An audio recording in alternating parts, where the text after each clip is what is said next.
I have four intertwining items. The Cabinet of Iraq has affirmed, not yet passed, a law setting the age of marriage for girls at 9. That means for so many girls, childhood will consist of perpetual marital rape.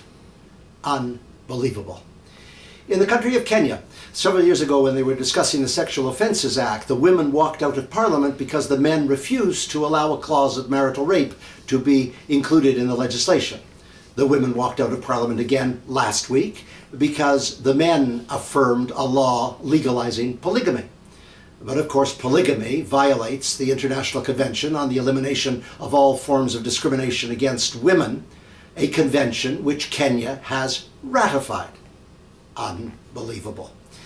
Somewhat to the west of Kenya lies the Central African Republic, where right at this moment in time there is a genocide. Thousands of Christians butchering Muslims, thousands of Muslims butchering Christians. There's never been anything like it since the Rwandan genocide in 1994. We're confirming the 20th anniversary of that genocide on April 6th next.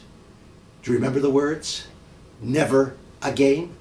Well, it is happening again in the Central African Republic, and the United Nations can't seem to summon itself to send in a peacekeeping force with firepower, exactly what they've done in the Democratic Republic of the Congo, as a way of subduing the carnage in the Central African Republic. And of course, along with the massacres comes the terrible raping of women, and the UN is apparently impotent.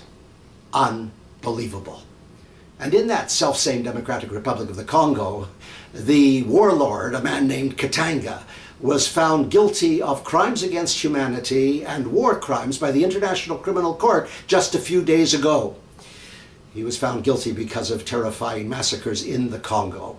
In the course of the trial, 3 women testified as to the raping and sexual violence that accompanied the massacres, and when the judgment emerged, the raping and the sexual violence were excluded from crimes against humanity. Unbelievable. When it comes to gender equality, we have monumental mountains to climb.